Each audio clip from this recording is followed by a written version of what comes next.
Welcome to the Neighborhood Law Center. I'm your host, Melvin Burris, and today our guest is Emily Dreyfus. Welcome, Emily. Thank you. Good to be here. Okay, thank you. And the topic today is justice for all. But before we get into that, Emily, will you tell our audience a little bit about yourself? Sure.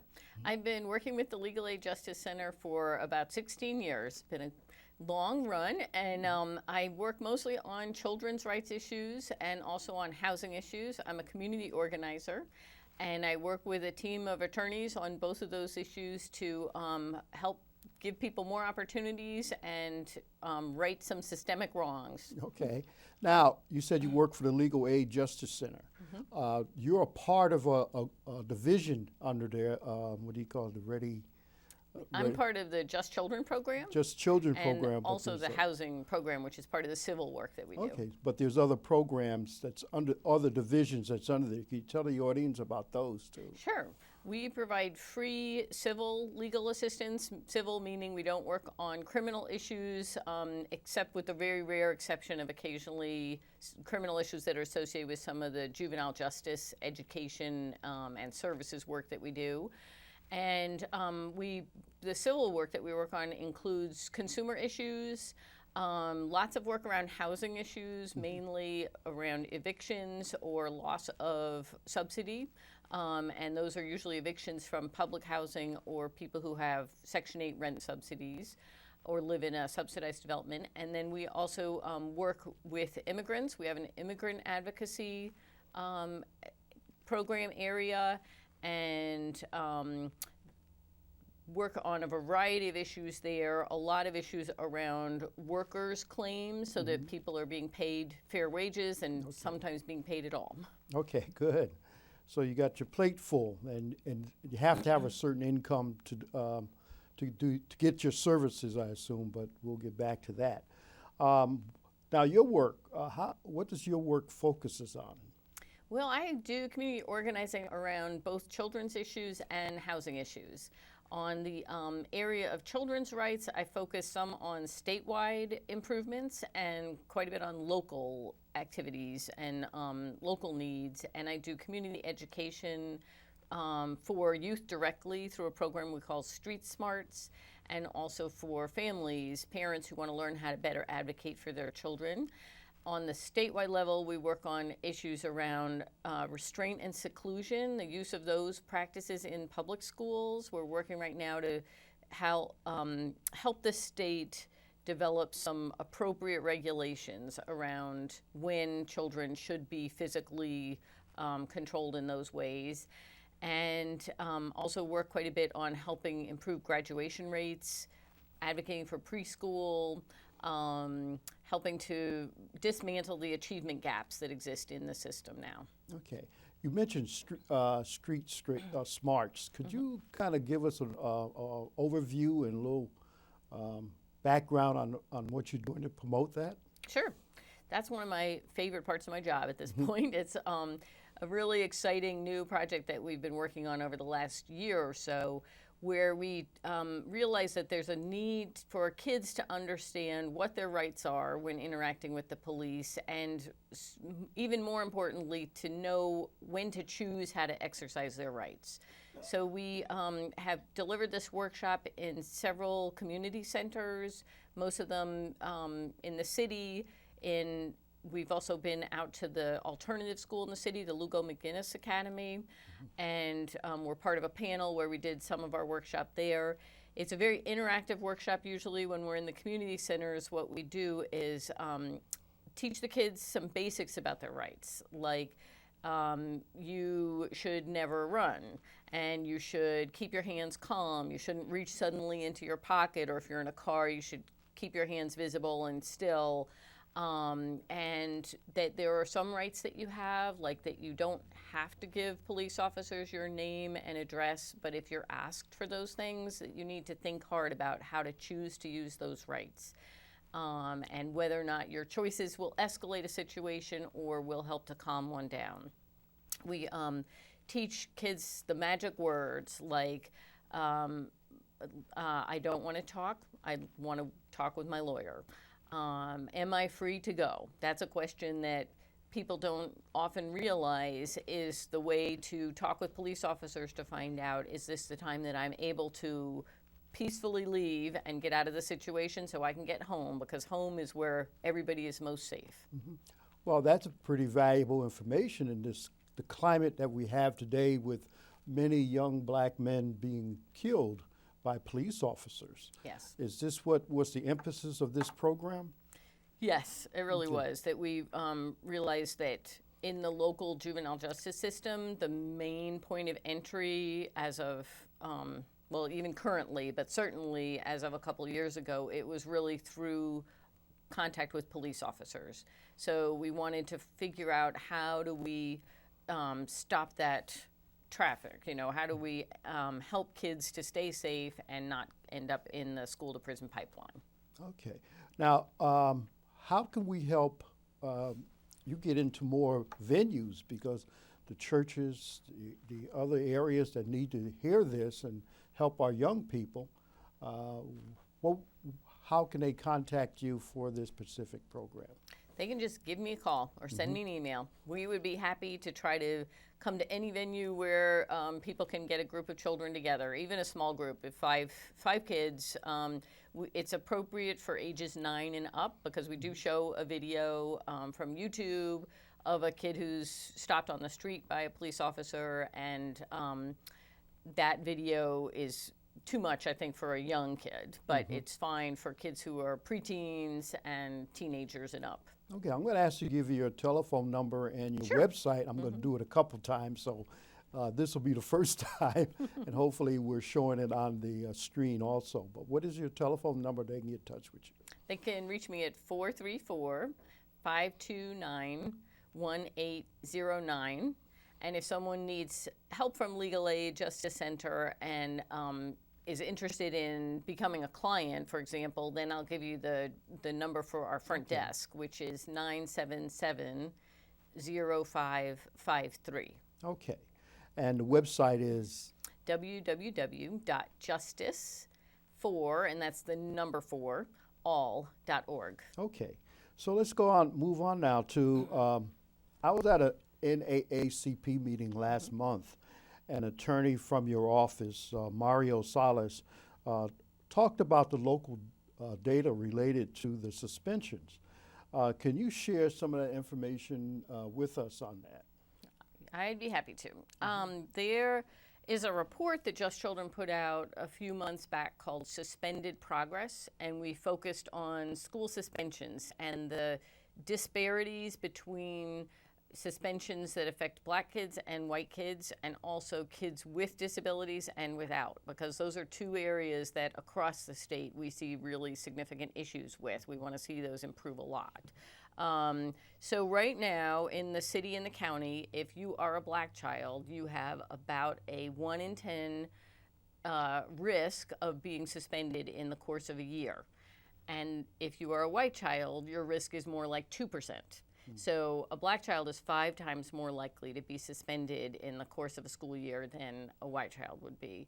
And this is based on data from the Virginia Department of Education from the school year before the last. So it's a little bit dated, but it's the most current data that we were able to get. And the numbers have probably not changed much at all. We're certainly doing better than some parts of the state are, but there's a lot to improve upon with those sorts of suspension disparities. I guess I asked you before is, what do you see as the underlining element and why the black kids are being disproportionately suspended than the white kids? Or can you tell us about that, or what your feelings are? That's a hard question to answer. I don't feel like the research into exactly why this is happening has been revealing enough of what the answers are. I think it's obvious there are issues, and really what we try to focus on is what can you do about those issues. I think some people try to explain the issues in terms of poverty rates and kids who have been through traumatic experiences.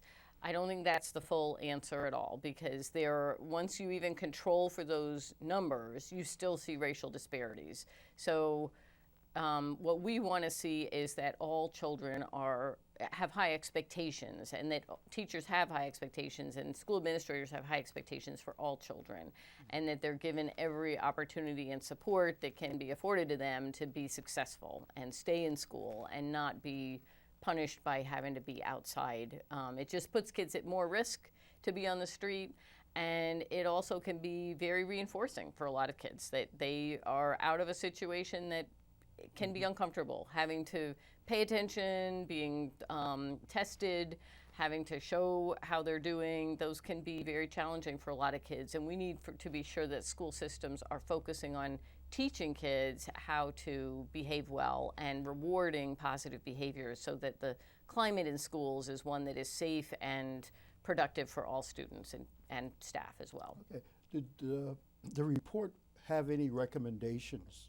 Yes, we do. One of the bedrock programs of helping improve school climate is called Positive Behavioral Interventions and Supports, and that acronym is PBIS. So if I slip into acronym alphabet soup, you'll know what I'm talking about.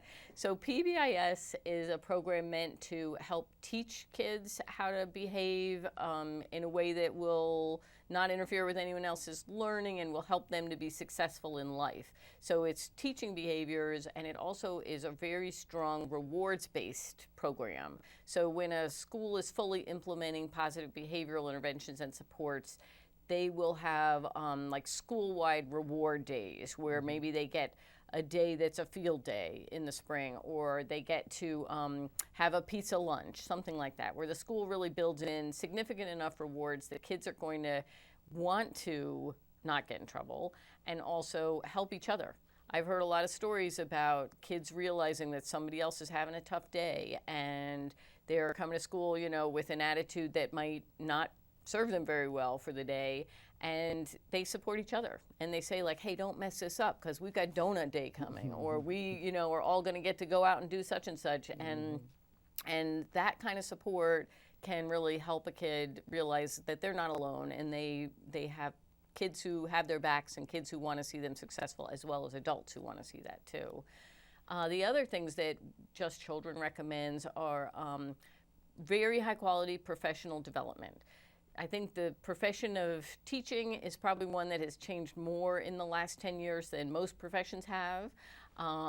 And learning how to help manage a classroom effectively and help teach kids that are at very different levels is a very challenging thing. But professional development can help with that greatly.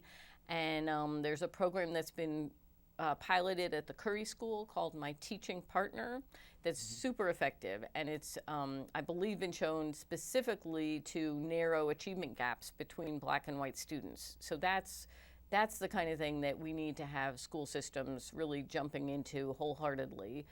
There are also programs like restorative justice and teaching coaches, where those types of programs change sort of the day-to-day business of how you interact with kids and how you address problematic situations when they arise.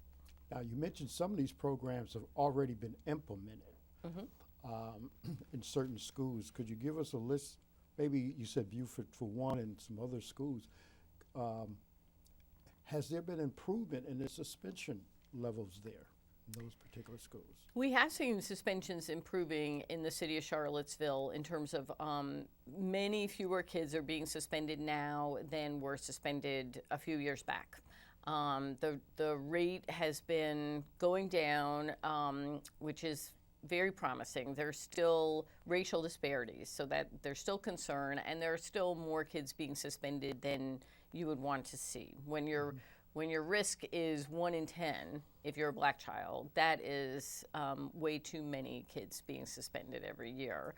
The programs that we've heard about being implemented, the main one in the city is positive behavioral interventions and supports. There are many other ways that the schools are certainly trying to make progress, but that is such a good step forward. It's really, really promising. That program has been proven, and it's a free training offered by the state for schools, so the only cost that the schools have to bear is to hire substitute teachers for when the teacher team is at the state training. And positive behavioral intervention and supports is firmly on its feet at Buford. They're working toward full implementation, but they've really got several years of education in the program and moving it forward. Then there's a couple of other city schools that are close to catching up to where Buford is, and then several elementary schools and the high school that are a little further behind, but that we're hoping will be making that progress very soon. Okay. We're going to take a quick break right now just to let us audience know that this is the Neighborhood Law Center. I'm your host, Melvin Burris. Our guest is Emily Dreyfus, and the topic today is justice for all. Now, one thing you brought along with you is a pamphlet that you can parents can use, Yes, helping your child, helping you help your child. that's right. Could they focus in on that? Okay. Can you tell them of what this is about and how they can get it? Sure.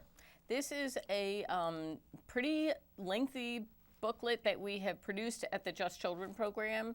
Helping you help your child focuses on education, and it's very user-friendly. I'm just going to open up an example of a page from this, and we try to, so the pages are very easy to read and are in a question and answer format. So no one is expected to read this manual cover to cover. It's too much for any lay advocate or parent most likely to really try to memorize what's in here, but we have it arranged so that it's in a very user-friendly format where people can look up their question and figure out what page that question is answered on and be able to get that answer right then and there. We give this to people who attend our workshops. So if anyone's interested in hosting a workshop, I'd be happy to come and give a workshop, or one of the Just Children attorneys might be able to do that and help educate parents about how they can best advocate for their child. And we could focus that on a number of topics. We can look at early intervention, like programs for babies and toddlers, or we can focus on school suspensions, special education. The rights of kids who have disabilities are very, very complicated. So that's something that we have done a lot of workshops about to help people understand, like, how do I participate in the IEP, Individualized Education Program, meetings, because those meetings can have 10 professionals around the table and one parent and hopefully their child with them. That can be very intimidating. So we want people to feel comfortable and understand what their kids' rights are and how they can offer something to that team, because nobody knows a kid better than a parent. Okay, well, one of the things I was going to ask you about is you talk about what the school can do. Mm-hmm. And one of the things I've always thought is we can't leave our responsibility as parents to the schools. What can the parent do to make sure that some of these suspensions are going down, or the kids are getting the education or the information they need to be successful? Mm-hmm. There's a lot that parents can do.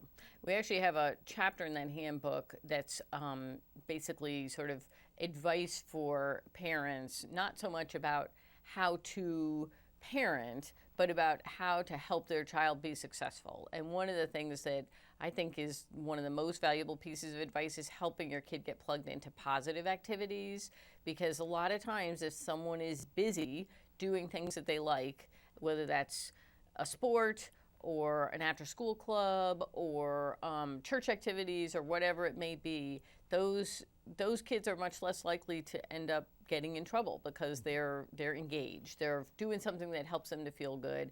Volunteering is one of the things that can make a big difference in a kid's self-esteem and keeping them out of trouble. And then the other thing that we really encourage people to do is just be there. So show the school that you're interested. Go to back to school nights, go to parent-teacher conferences, and communicate what your hopes are for your child. And if you're at a point where you're not sure how to articulate that, or your child's having some struggles, then just communicating those things and helping them understand, like, that, you know, every parent loves their child, and that you love your child, and that you want them to be successful, and that you have high hopes for them to really be able to make good progress in that school year, and help explain any things that you think need some extra focus or some extra support. I also think teachers don't have time to learn learn what motivates every child in their classroom.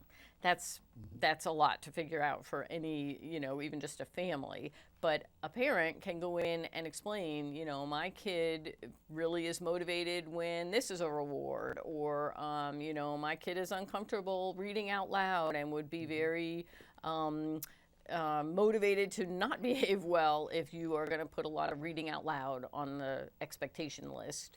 The other thing is when kids get in trouble, we really encourage parents to be active, reactive quickly. So if a child gets suspended, to not just take that suspension and feel like, okay, there's nothing I can do about that, but to actually put in writing, and it's fine to have this be in an email, it's fine to have this be a handwritten note. It's good to put a date on a handwritten note and to also make a copy of it if you can, or take it to the school and ask them to make you a copy for you. To really, if it's a short-term suspension, which means less than 10 days, then to ask the principal to review that suspension, and to also request homework so that your child doesn't fall behind. And if it's a longer-term suspension, then we want to see much more attention paid to that, and hopefully to try to get that changed. So that in that situation, we encourage people to call Just Children and to get some input about how to work on that issue. And people can call with short-term suspension questions too. We're happy to give advice over the phone. Do the Just Children attorneys appear with the students before a panel or We do. committee? Okay. There are limited rights for that, except for students with disabilities. Students with disabilities are given more protections against exclusionary discipline, like suspensions and expulsions. But we definitely can help the parents know what their rights are, and if it is a child with a disability, there's absolutely an interest in Just Children in giving advice for that parent to know what to do, and we will try, if we have the resources, which we definitely put a big priority on this, to actually appear before the hearing if we can. Okay, and we will encourage parents to go to the school board meetings. In Charlottesville, the first and third Thursdays at the high school, and in the county, Albemarle County, they're the second and fourth Thursday at the high school. So we would encourage the parents, if their kids are been suspended or having some problems, to go before the school board and let's talk about it, and let them know that you're concerned with some of the things that's going on in the school. Okay, the other one I was going to ask you about is special education. That's a big issue. What can parents do when you mentioned some hearings that you go through, or what Meetings, can parents do to get help in that area? Just Children is happy to give people advice, because the beautiful thing, but also the challenging thing about special education is it is all about individualized services. So the IEP, the special education plan for one student, is going to be really different from what it looks like for another student, and that makes it challenging for parents, but it also makes parent involvement, family involvement, and student involvement really, really important. So parents are members of the team. Students are members of the team once they're age 14 and older, and they certainly can be invited to be part of those team meetings at any age. I know a lot of parents who want their child there from the beginning because they want the meeting to focus on that child rather than focusing on the big stack of papers that has to be approved every year, or changed and approved. They want to make sure that the child is foremost in people's minds. And speaking up about what your child's strengths and challenges are is really, really useful.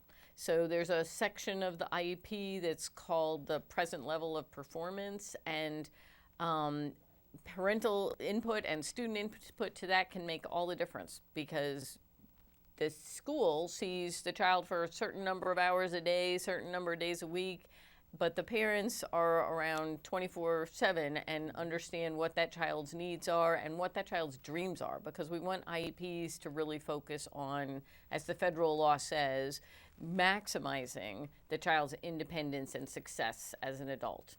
Okay. And audience, just remember for special education, you can call Just Justice, children. and they will assist you in going to those meetings for special education. We're coming down to the last 5 minutes, so quickly I would just ask you, Charlottesville seems to be constantly changing. I understand you work on affordable housing. What are some of your priorities? And then when you finish that, could you sum up, because we're running out of time. Okay, sure. Well, on the housing issues, mainly what Legal Aid is primarily interested in is preserving affordable housing. Our community is changing very rapidly.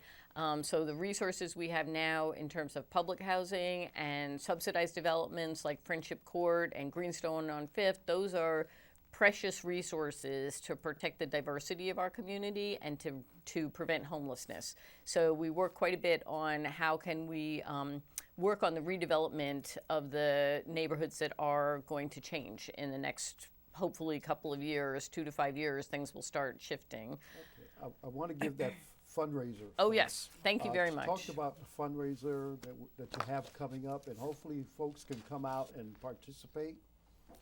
Legal Aid Justice Center has a fundraiser coming out this Tuesday at the Paramount, and we would love for everyone to attend. It is a free event. We make our money from sponsorships, people who support the event before it happens, but it is focused on poverty, race, and injustice. It's called Rooting Out Injustice. So it's at the Paramount this Tuesday at 7 p.m., and we invite everyone to come. We're going to have some great speakers, including Alicia Garza, who is the founder of Black Lives Matter. Okay, that's great. Sounds interesting. I know I'll be there, so Great. looking forward to it. So can you sum up what you want to leave with the audience? Well, And also, don't forget to tell your telephone number and website. okay. Your involvement matters. I think that's the main thing I want people to know. And people who are interested in getting involved on the state level or the local level, I hope you'll pick up the phone and call, and we can help you connect to what your interests are and how you might make a difference. My phone number is 529-1809. And if you have a legal need that's a civil matter, we would love to get a phone call from you as well. And that number is 977-0553. And we hope to see you at the fundraiser Tuesday night at 7 at the Paramount. If anyone would like to look at the website, it's www.justiceforall.org. And there's a lot of resources there. And I'm Melvin Burridge, your host. This has been the Neighborhood Law Center. Don't forget to go to our website, neighborhoodlawcenter.com, and we'll see you next week. Peace and God bless.